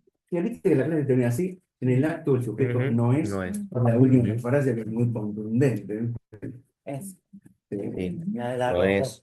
Pero ese no es No tiene que ver es, con no la es, caída no del sujeto está. que puede saber. No está también, bueno, ojo. No es, no está esa tampoco, ¿viste? ambigüedad, Tampoco está en el acto.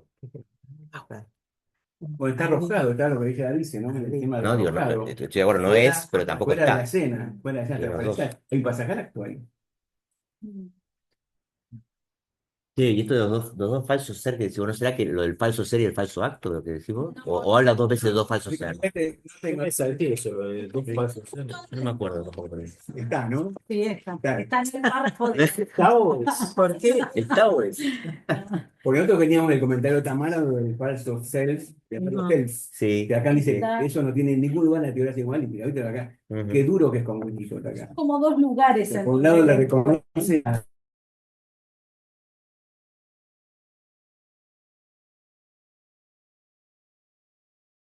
Es un tema, porque incluso yo estoy en la época de Line, muy conocido de la época de los otros, es el self, the self and the others. No es el yo, es el self en inglés. Entonces, bueno, tenemos esos, pero sí, es contundente en ese punto. Es muy interesante en la clase que vos comentaste, cómo por un lado hace un elogio impresionante de Winnicott con su método de crítica, que ¿viste?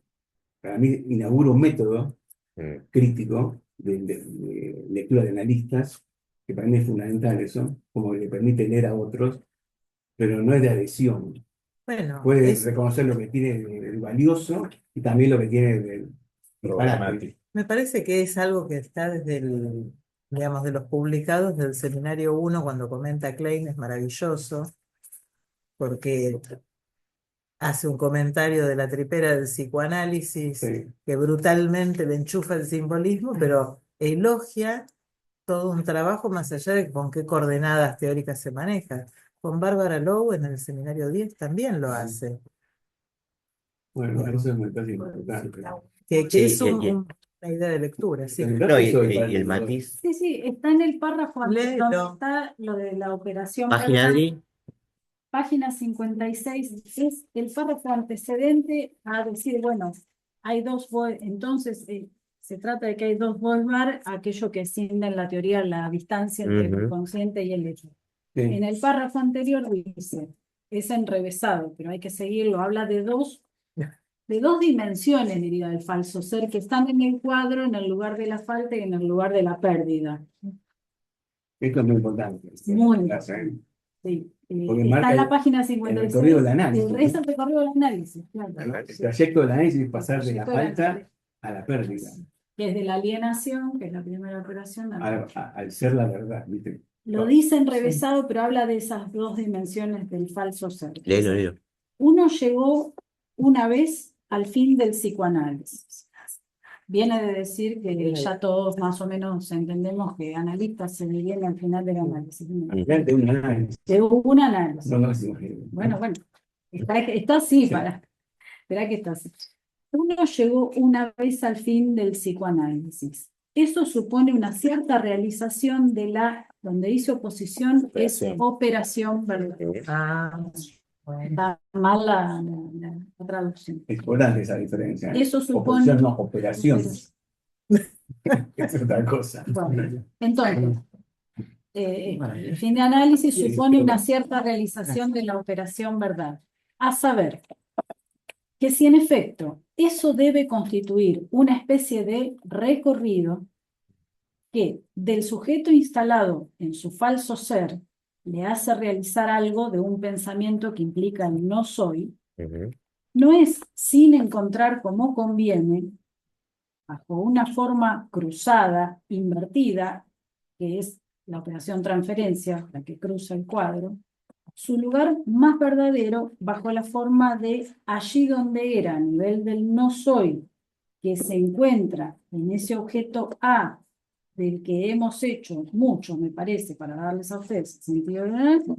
Y por otra parte, esa falta que subsiste a nivel del sujeto natural, del sujeto del conocimiento, del falso ser del sujeto, ahí está la segunda alusión al falso ser, esa falta que siempre se definió como esencial del hombre y que se llama deseo, pero que al fin de un análisis se traduce por esa cosa no solo formulada, sino encarnada, que se llama castración. Sigue. Esos párrafos son difíciles. Pero no sé si ahí están dos falsos ser. Bueno, no dice hay dos poes, como no lo dice en la contundencia de hay dos poes bar, pero habla del falso ser en el lugar de arriba y de abajo. Mi ignorancia. La transferencia. Acá, entonces hay que leerla a partir de las dos líneas diagonales. En este párrafo, el no soy del que habla, ¿es el de arriba o es el de abajo? El de abajo. Es el de abajo. Es el de abajo. Pero entonces cruza hacia arriba y luego comenta, ¿no? Es la línea no la que cruza. Está bien la pregunta. Yo lo que... Es la que cruza de acá para acá. Está vectorizado así. No sé, el vector no puede acá, es de acá, ¿no? Sí, yo creo que es esa, pero también comenta la caída, ¿no? Como si el movimiento fuera así. Yo la caída la veo abajo a la derecha. Sí, porque acá lo dice así, ¿no? Pero el movimiento no es o no pienso o no soy de acá hacia acá. El No. movimiento que está comentando es Es este. ese, es ese, sí. Es Sí, ese. sí. Ese es por lo menos lo que Porque yo también hay un vector entiendo. ahí que yo entiendo que, no sé, creo que en esta ferla, no sé por qué lo anoté, debe ser así. Él lo anota como un vector a este también. Sí. ¿Le pone nombre ese vector? ¿Por qué? ¿A cuál, No, Martín? flechita. No. Acá yo lo ¿No? tengo todo. No le pone nombre, digo. No le ¿A, pone a este estamos hablando de este? ¿A este vector? No hay ninguna flecha. El diagonal. Ah, mi chiquitita. Sí. Acá también, este es un vector. Sí, sí. Ah, no, Debiera haber una flechita ahí también. No, eso yo traté de ¿Y no hay una entender. flechita? Ah, no, se confunde con la de abajo, claro, claro. ¿No? No, yo pensé que ese no tenía nombre, Ese, esto que también es un vector, Sí, ese está anotado. pero no tiene nombre. No tiene nombre. claro, Estamos hablando de este cuadro, perdón. sí, para mí el Todo, vector que todo lo están siguiendo, comenta supongo. ese párrafo es el que va hacia el inconsciente, El ¿no? diagonal, ¿no? El diagonal que va de la falta a la pérdida. Mm. De una falta en el Pero- principio, que es desconocida, a la pérdida encarnada. Me gustó lo de encarnado, si no lo había Sí, subrayado porque suficientemente. viene muy del Encarnado. verbo, ¿viste? Claro, por eso. ¿Viste? Es Sí, la verdad, él es esa verdad encarnada, dice, sí. ¿no? Ah, No es que él dice la verdad. La pérdida es la del origen. ¿Eh? Claro, esa es La la de pérdida es la del objeto origen. La pérdida del objeto perdido freudiano. Por eso, Ah, es así, la pérdida. Yo lo leo así. aparte lo dice de manera, ¿no? Como pérdida sería la subjetivización de esa falta, ¿no?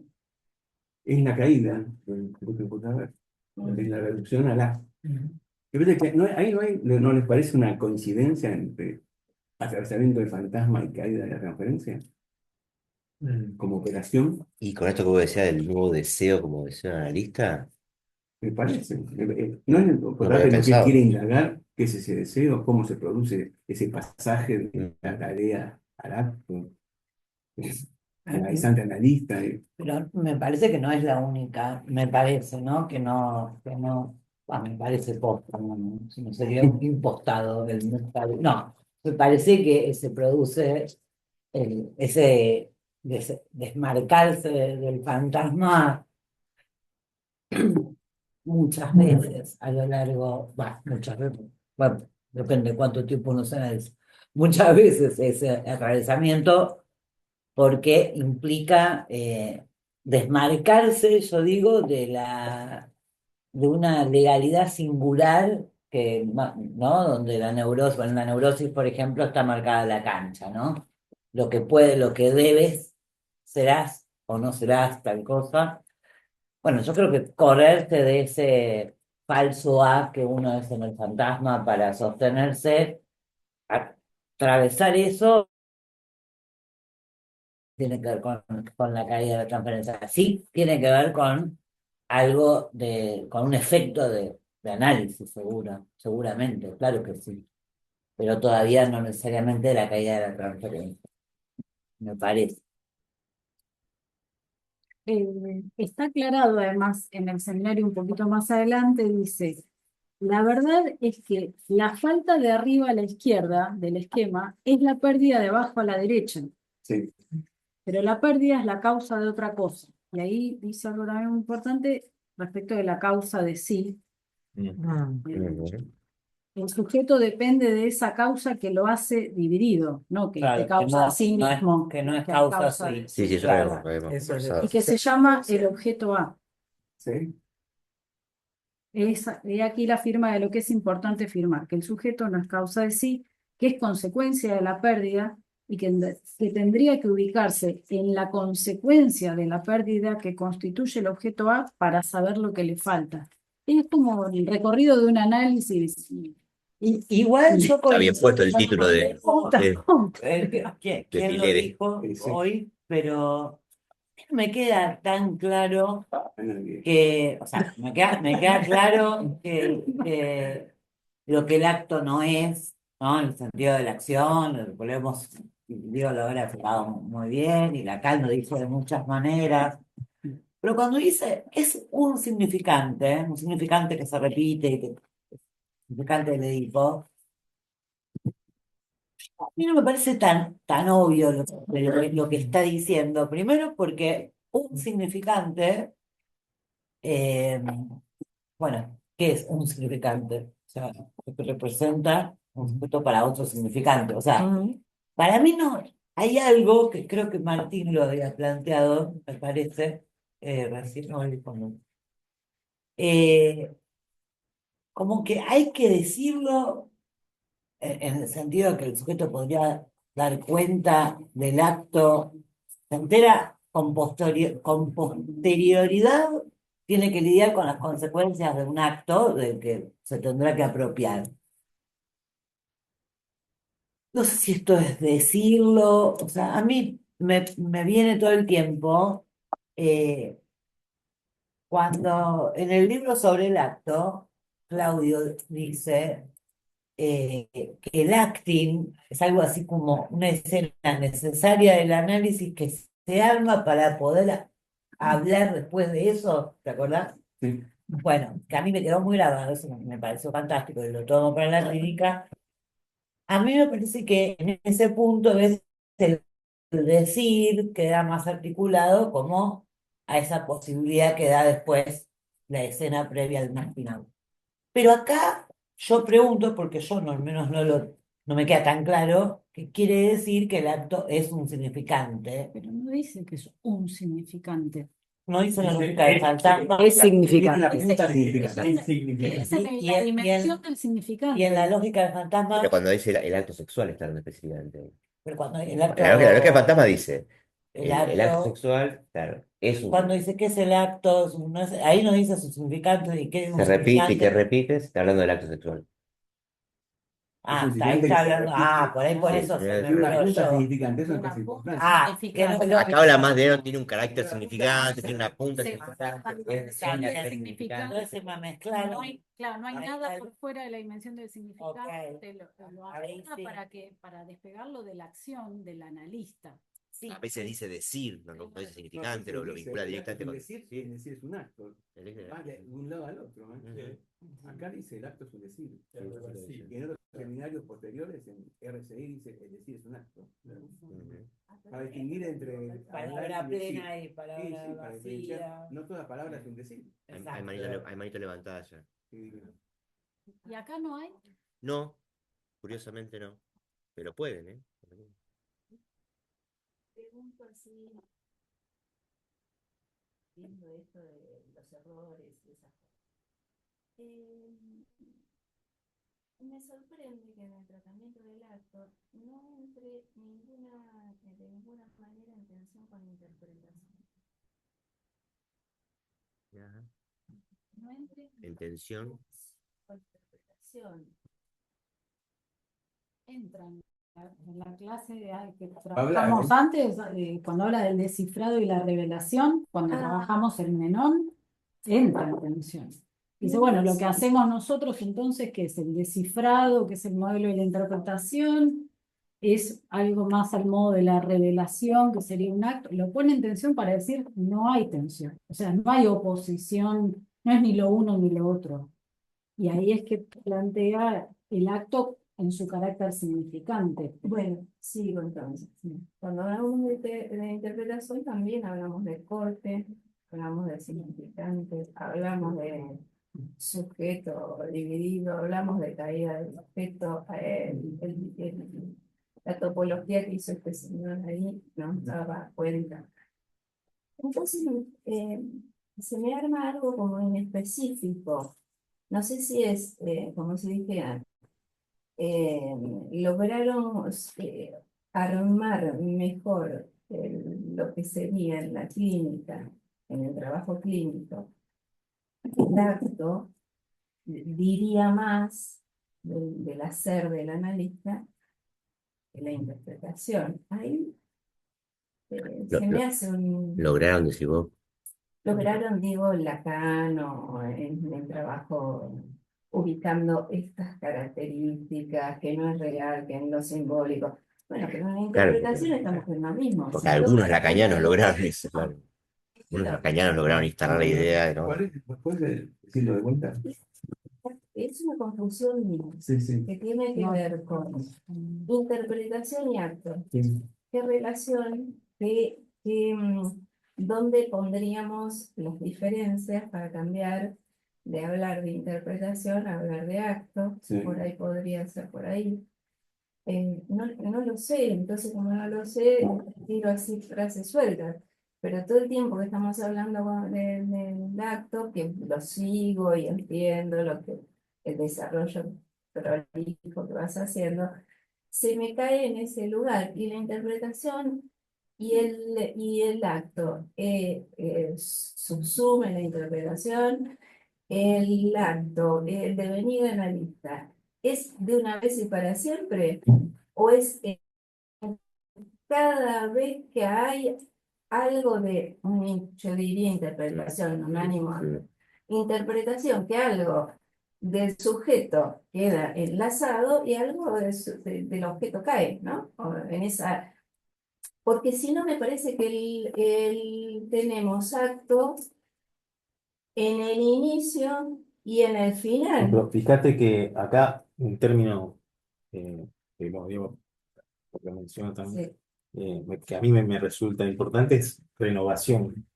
El acto marca un inicio, que es también una renovación. Viste que lo repite. ¿Y vos pensás que la interpretación, no? Yo pienso en el acto de interpretación como sinónimo. No, Bueno, claro. para mí la estructura del acto es, no sé si decir que comprende la interpretación, pero Sí, subsume, no, decía no lo Patricia, pienso otra te como, decir subsume. no hay interpretación que no sea acto.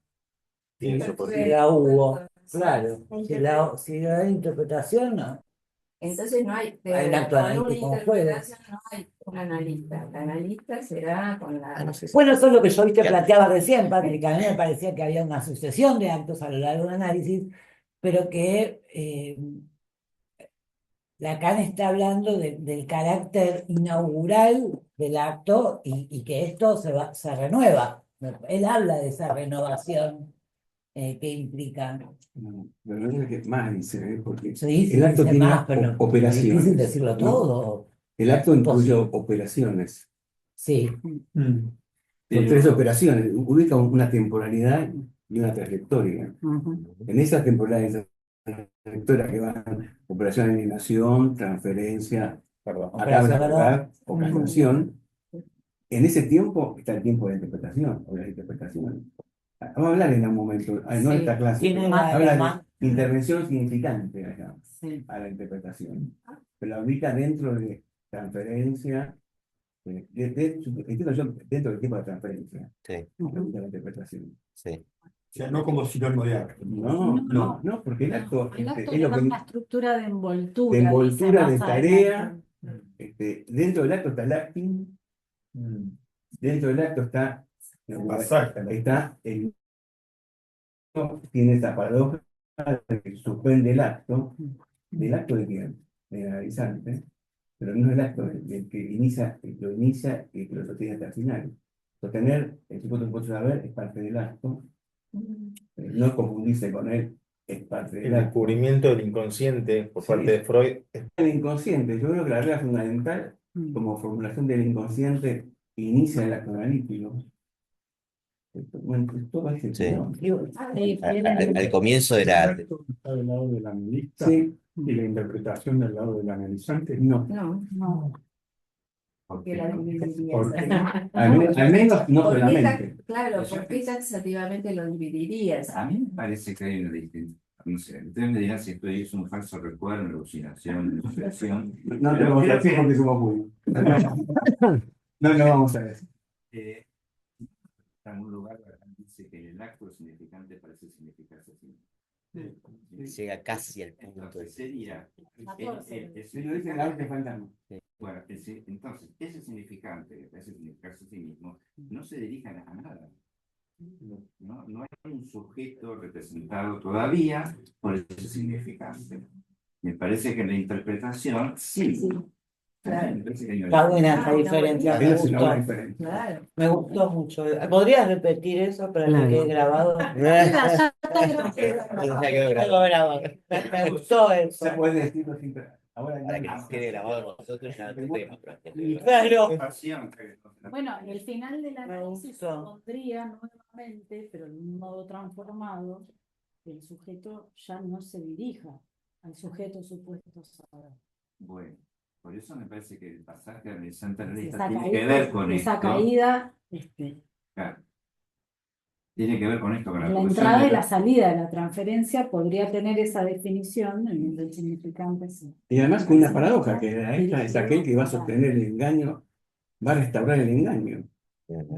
Va a reponer el engaño que supone la transferencia. Había pasado por la experiencia de que eso era falso. ¿no? Bueno, porque hay que pasar por eso. Hay que atravesar esa falsedad para llegar a cierta verdad. Pero, no sé, hay algo más ahí que me parece que quería decir sobre el tema de lo sagrado.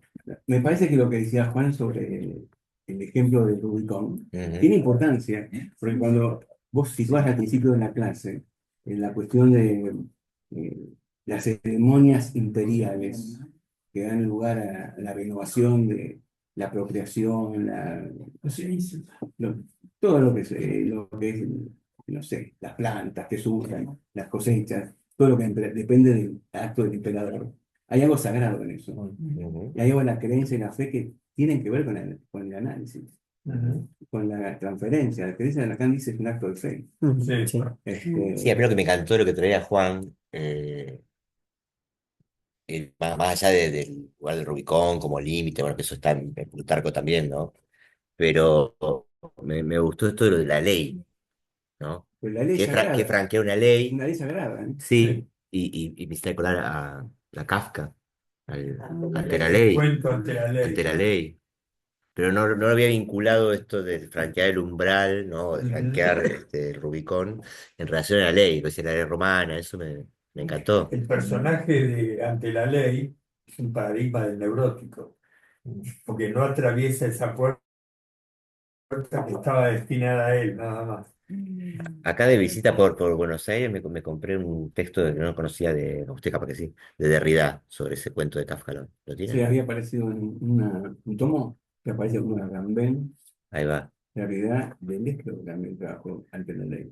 Sí, Deleuze también. Pero el de Derrida yo no lo conocía. Lo compré ayer. Pero a mí me parece que la dimensión sagrada de esta ley es Sí. fundamental, porque hay algo profanatorio en lo que hace César. Ujú. Profana lo que es la tierra sagrada. Sí, sí. Sí, sí, la madre tierra. Sí, sí. Bueno, pero también, no sé, pensaba, mira, Jorge decía recién lo de la neurosis, el personaje que representaría la neurosis, y yo pensaba en Barleby, que justamente de donde no podía salir era, ¿no? Del umbral, ¿no? Preferiría no hacerlo. Preferiría no hacerlo. Y, y en esa no entrada, o sea, ahí queda como resto tirado, ¿no? Bueno, se muere. Activamente evita el acto. Exacto.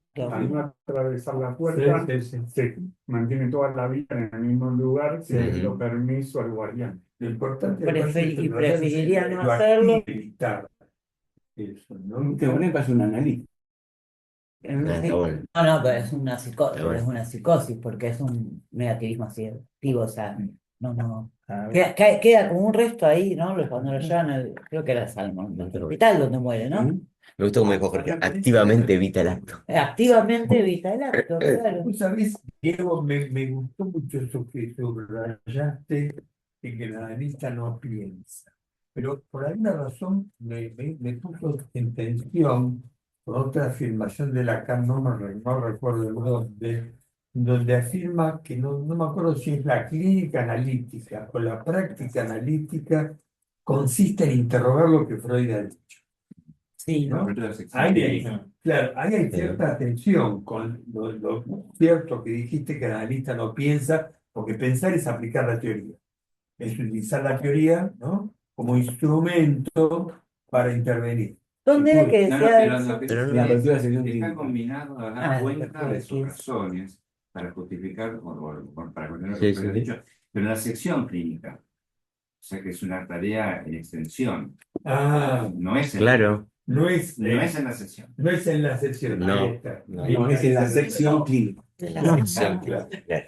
Pregunta, si el acto, el de cruzar el Rubicón, tiene que ver con lo sagrado y con penetrar en la tierra madre, o sea, ¿el acto es incestuoso o es parricida?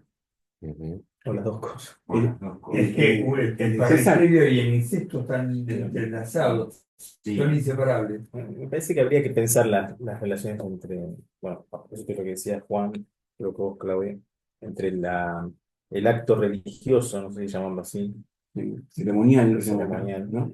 el acto analítico y el acto Sexual. fundado por, sí, el acto sexual, el acto fundado por Freud en Cuestión y Tabú, porque hay términos además afines, ¿no? Mm. Comienzo, creación, renovación. Mm. El acto de tótem y tabú, por ejemplo, no hace falta, no es, es como el chiste, este primer acto, lo matamos. Segundo acto, lo devoramos. Pero no hace falta, hace falta seguir, es un acto que no cesa.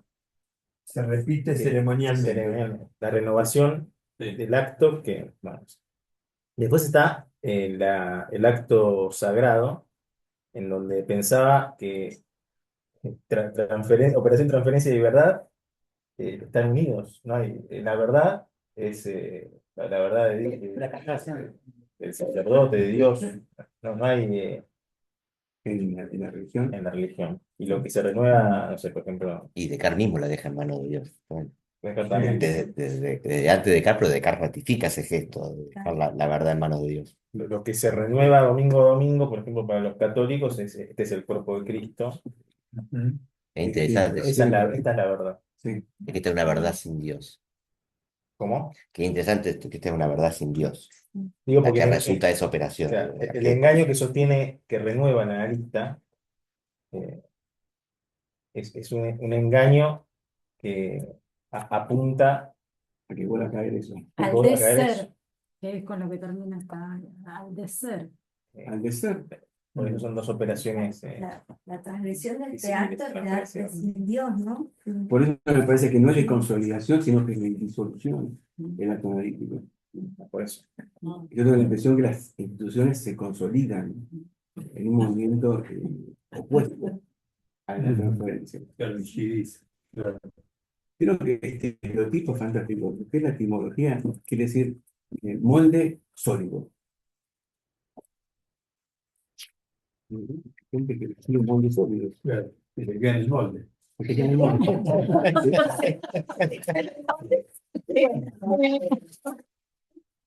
Bueno, por eso en el análisis el paciente no debería ser moldeado por su analista. ¿No? ¿Cómo le digo yo a los pacientes? No, le dije, una pena que los sadistas no pueden elegirle los novios a los pacientes. Es una No, suerte, no una pena. Y bueno, pero es Y cierto, habría ¿no? que A pagar veces, factura. a veces, claro, uno a veces dice, "Ay, diga que no, diga que no. Digo, cuando vos quieras terminamos. Vamos a Yo quiera. comer, vamos a comer. Perdón. Pero acá el Zoom. Hagamos un cierre con quienes Claro, están abramos los micrófonos. siguiéndonos activamente, Bruno, Nicolás, Alicia, Nos no quedaron en veo. silencio. Eso es muy... Daniel, bueno, No necesariamente. Es muy feo. Hablaban y no escuchamos. No, porque es muy feo. Démosle la Un palabra. silencio ¿Tiene algo más para decir? que acompañaron el silencio. Che, bueno, Daniel, Bruno, los que están ahí. Los otros, Y yo entonces, tenía un Clara, sí, soy comentario, los que veo Clara. un comentario, Decí las palabras de cierre, Bruno, dale. escucha, Sí, Bruno, dale, un dale. comentario Vamos, nomás. Bruno. ¿Qué tal? ¿Cómo están? Un comentario de algo que pensaba cuando hablaban del ejemplo de acto del cruce del Rubicón, que me parece que está bueno como ejemplo, pero que a veces el problema de ese caso ejemplar es que pareciera que el acto tiene que tener un carácter excepcional, ¿no? Eh, y bueno, me parece que todo lo que se iba conversando respecto del lugar constitutivo en relación con la interpretación, da cuenta de que no es algo tan, bueno, tan excepcional como puede hacerlo creer ese ejemplo, ¿no? Eso nomás, que pensaba que por ahí ese ejemplo, bueno, es un modelo, pero Bueno, que... el ruedo por tierra estaría en las antípodas de ese, Como ¿no? en el sentido de no hazaña, de que no siempre se trata de Claro, hazaña, No tiene claro, por qué tal ser cual. una gran El hazaña, ruedo ¿no? por tierra también es un acto y está en las antípodas del Claro, está en antípoda porque el ejemplo Rubicón es de ascensión y el ruedo por tierra es de caída. Es de caída. Está más cerca de la conjunta y el ruedo por tierra. ¿No? Es un poco más Sí. sucio. Es que me parece que lo de que Hasta que un no poco genera la caída del imperio. más decepción, claro. en relación con la lectura, la conexión con lo religioso, un acto hazaña más, bueno, inclinado a un plano tal vez religioso, que, digo, cuando cobre ese aspecto tan excepcional, ¿no? Por eso sí, me gusta Por más eso objetivo. del caer por tierra, del rodar por tierra. Sí, sí. No tiene que tener nada, ningún necesariamente, o más bien, ¿no? Un aspecto tan solemne, ¿no? El acto. No lo tiene. Bueno, el análisis es solemne. Tiene algo solemne. Bueno, algo ¿Cómo? ritual también. ¿No? Sí. ¿Qué cosa? Quedar por comienzo un análisis tiene algo solemne. Atravesar la puerta de un, yo Mm. creo, ¿no? De un analista, uno entra en otro escenario. Distinto al de la Sí, calle. sí, es verdad, es verdad. Me parece que hay algo ahí Sí, del orden, no digo hay sagrado, un pero nerviosito ahí. algo pasa ahí, ¿no? Bueno, el acto analítico como experienciación del discurso, como lo plantean en el reverso, ¿no? El reverso. Reinstauración de la experienciación del discurso. Ahí convocás a un modo de decir que no es el habitual, no es el de la vida cotidiana. Tal cual. Y además Sí, a sí, una, las palabras tienen un valor déjese totalmente llevar. distinto. a una expectativa que hay respuesta para todo. Hay algo religioso en el juego, que después se va a caer, ¿no? Sí, si no se Digamos, cae es un problema. si no se cae, Sí, no sé si es es otra religioso, cosa. hay Es un otra acto de cosa. fe. Hay un Pero acto las de fe. condiciones de su Sí. caída están desde el principio. Sí. Después se va a caer si desde el principio está la condición de posibilidad de la caída en la posición del analista, si no, no Sí. se cae. No es que se Está cae después. destinado, claro. Sí. El Yo voy a después es contar para algo gracioso, para el sujeto, para digamos. descontracturado, para el Las cierre. cosillas de la- Me dio mucha risa esto, ¿no? Porque si no parece claro, esto que decía alguno de los. ¿No? Es cierto que tiene mucho de solemne, pero también tiene mucho de divertido, ¿no? Porque cuando decía Lacan, bueno, tampoco cruzando el Rubicón pensando en César, lo hace un actor. ¿Saben? Cuando estuvimos en el Santán, cruzando el Santán, y yo pensaba en Lacan y le decía, oh, que no me vengan moromos, y se le decía a él, caminaba y recorría el Santán, cual César, como que claro, imbuirme el espíritu de Lacan, que encima no había ninguna placa, nada. Y me acordé cuando hoy decía eso, bueno, cruzar el Rubicón pensando en César tampoco. Y por suerte no había ningún psiquiatra cerca, porque te internaban ahí directamente. Ahí invocando el espíritu de la cara. Deseaba una internación de Santana y viniera a la casa, Claro. Lo que vos leíste, Sí. hizo ahora a esa frase de Lacan que tiene importancia. Dígame un ejemplo. Claro, claro. Ahora mirá cómo se resignifica, ¿no? Sí, te la saca. Mira, hay una cantidad de cosas rituales, Paródicas. imitaciones, que hacen al escenario, ¿no? Sí, sí. A la gestión. Bueno, Bueno, Salud. A los que están en la pantalla. Nos vemos. Buen brindis, festejo. Hasta luego. Chao. Gracias. Gracias, Diego. Chau, chau. Gracias a todos.